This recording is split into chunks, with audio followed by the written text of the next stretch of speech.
అక్కడికి వచ్చే వాళ్ళంతా ఐశ్వర్యమనే అంతస్తు మీద కూర్చున్నవాళ్ళు. వాళ్ళ కళ్ళకి మనం ఏ చిన్న అవమానం జరిగినా పెద్దగా బాధపడతాం పార్వతి. పేదవాడి పెళ్ళాని మన సంగతి ప్రతి క్షణం గుర్తు చేస్తూ ఉంటారు. మంచి దర్జాగా కూర్చున్నారు. పెద్దవాళ్ళ కోసం ఇంకా మెతుకు లేకపోయినా మీసాలకు సంపదన ఉన్నాయి. కూటికి లేకపోయినా నీటికి ఏం లోట్లేదు. పోనీ ఏదో ఒక రోజు వాళ్ళు వచ్చి కాళ్ళ మీద పడతారు. ఏమండి, ఈ శుభలేఖ చూసారా? మా చెల్లెలు పెళ్ళండి. ఓహో ఓహో, సరే సరే. మీ చెల్లికి మొగుడొస్తాడన్న సంతోషంలో అసలు విషయం మర్చిపోతున్నావు. ఈ శుభలేఖ తెచ్చింది నీకు ఇచ్చింది నేనేగా. సరే గాని మన ప్రయాణం ఎప్పుడు ఎలాగో చెప్పండి. బాబు, నువ్వు బయటికి వెళ్ళి అడుకునేనా? పారు, అది నువ్వు ఆలోచించుకోవాల్సిన సంగతి. అంటే నీకు ఎలా చెప్పాలో నాకే తెలియటం లేదు. నాకు అర్థమవుతుంది, చెప్పండి. అక్కడికి వచ్చే వాళ్ళంతా ఐశ్వర్యమనే అంతస్తు మీద కూర్చున్నవాళ్ళు. వాళ్ళ కళ్ళకి మనం మీ నాన్నగారు కూడా మనల్ని సరిగ్గా చూస్తారనే నమ్మకం లేదు. వారికి మన మీద కోపం పోలేదు. ఆయన మన ఇంటికి వచ్చారు, మీరే వెళ్ళలేదు. మీకే కోపంగా ఉంది. లేదు, వారు నాకు అన్నం పెట్టి చదివించారు. మీలాంటి దేవతను ఇల్లాలుగా ఇచ్చారు. వారంటే నాకు కోపం లేదు, కృతజ్ఞత ఉంది. కానీ నీ గురించి ఆలోచిస్తున్నాను. నాకేమిటి, చాన్నాళ్ల తర్వాత పుట్టింటికి పోతున్నాను. ఎందరెందరో చుట్టాల్ని స్నేహితుల్ని కలుసుకోబోతున్నాను. పెళ్లినాడు ఎలాగూ లేదు. ఈనాడైనా దైవం లాంటి భర్తని బిడ్డని అందరికీ చూపించబోతున్నాను. బాధలు కూడా పడతావేమో, బాగా ఆలోచించుకో. నేనంటే పేదింట్లో పుట్టాను, అవమానాలకు అలవాటు పడిపోయాను. కానీ నువ్వు భాగ్యవంతుల ఇంట్లో పుట్టావు. ఆ భేషజం నీలో ఏమోలో ఎక్కడైనా ఉండుంటుంది. ఆ ఇంట్లోకి వెళ్ళగానే అది బయటకు వస్తుంది. అందరితో నువ్వు కూడా సమానరాలవని అనుకుంటావు. కానీ ఏ చిన్న అవమానం జరిగినా పెద్దగా బాధపడతావు పార్వతి. నా ఇంట్లో నన్నెవరు అవమానిస్తారు? అవమానించకపోవచ్చు, కానీ పేదవాడి పెళ్ళాని మన సంగతి ప్రతి క్షణం గుర్తు చేస్తూ ఉంటారు. పేదతనం పాపం కాదని నేను రుజువు చేస్తాను. ఆనాడు దక్షజ్ఞానికి నీలాగే పార్వతీదేవి వెళతాను, నాలాగే శంకరుడు వద్దన్నాడు. కాని వెళ్ళింది అవమానాల పాలైంది. శంకరుడు ఆదిదేవుడు గనక వీరభద్రుని సృష్టించాడు, పంపించాడు, దక్షజ్ఞాన్ని ధ్వంసం చేశాడు. కానీ నేనేం చేయగలను? పార్వతీదేవి శంకరుడు లేకుండా ఒంటరిగా వెళ్ళింది. నేను అలా వెళ్ళటం లేదు.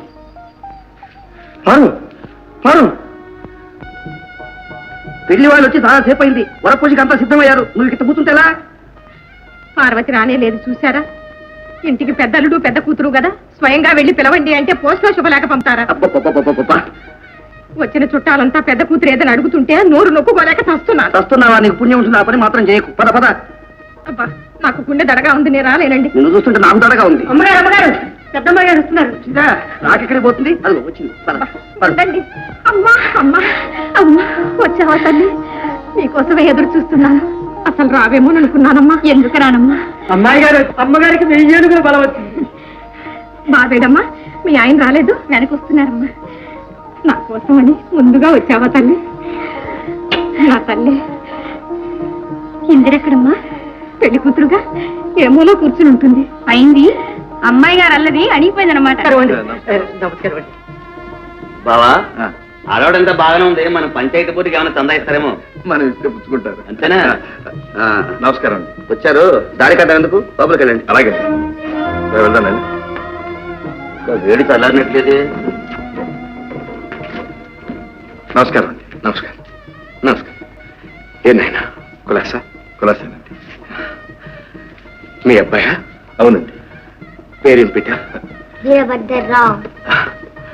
తాతగారు పేరు పెట్టారనమాట. అవునండి. చాలా సంతోషం. అయినా ఇలారా. తాతయ్య వెళ్ళైనా వెళ్ళు. ఏమండి, మీరు నిజంగా తాతయ్య? అవును బాబు, స్వయంగా నీ తాతయ్యను. పుట్టిది మీరు మా తాతయ్య అయితే మా ఇంటికి రారే? లేదు బాబు, ఇన్నాళ్ళు తీరిక లేక రాలేదు. ఇక ముందు తప్పకుండా వస్తాను. వీడోడు సంకనెక్కాడు. తాతయ్య స్వయం మా తాతయ్య. మంచి మనోడే దొరికాడు. కానీ ఇలా రండి మాట. ఇందు అక్క, ఇందు అక్క, నువ్వైనా ఆస్తమంతుణ్ణి పెళ్లాడుతున్నావు, అమ్మని నాన్నని ఆనంద పెడుతున్నావు. అదే చాలు అక్క. కమలా, పెళ్లి కూతుర్ని తీసుకురామంటున్నారు. ఎప్పుడెప్పుడా అంటూ ఎప్పుడూ రెడీ అయి కూర్చుంది. పెళ్లి కూతురు అక్కగా రెడీ కావద్దా? నేను రెడీ ఇలాగే వస్తాను.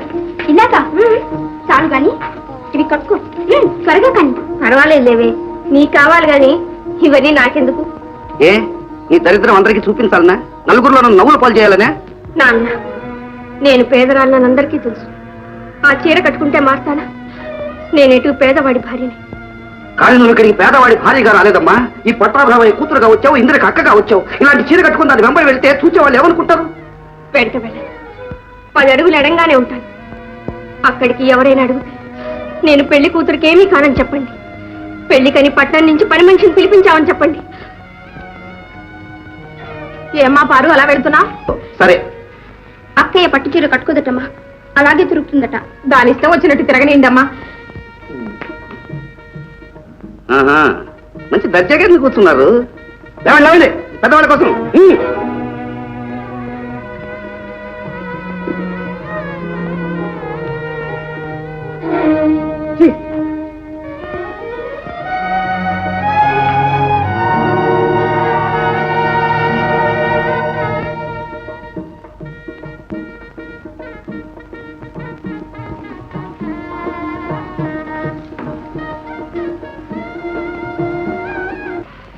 పేదవాడికి భగవంతుడిచ్చిన పెన్నిదే ఊరు.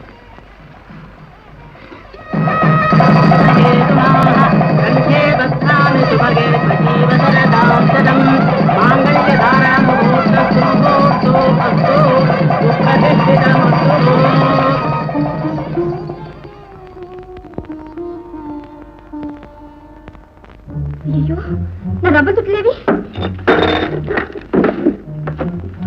ఏమిటమ్మా? ఏం జరిగింది? నా రవ్వల దుడ్లమ్మా ఇక్కడే పెట్టాను, కనిపించడం లేదు. ఇక్కడే పెడితే ఏమవుతాయమ్మా? అయినా పెళ్లి సందడి, కాస్త జాగ్రత్తగా ఉండద్దు. ఏమిటి ఏమిటి ఏమైంది?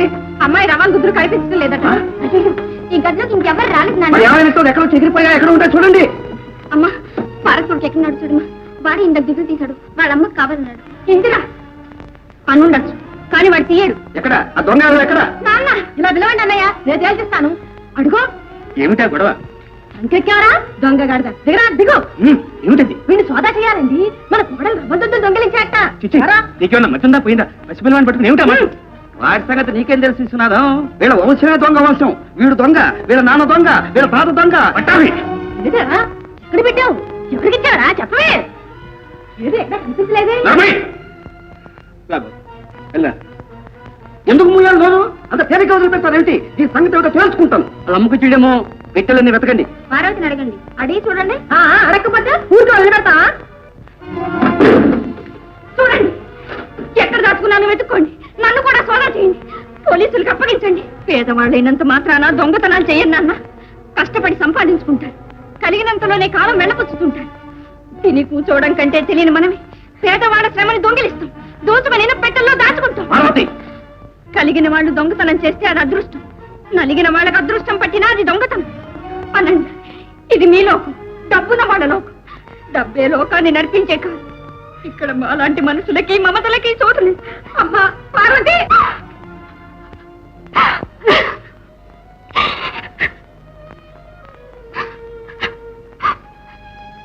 వెళ్దాం పదండి. అమ్మా పార్వతి, పార్వతి, ఈ తప్పంతా నాది. ఈ ఇంట్లో మాట సాగని దాన్ని, నిన్ను పిలిచి అవమానిస్తుంటే పెదవి కలుసులేని దాన్ని.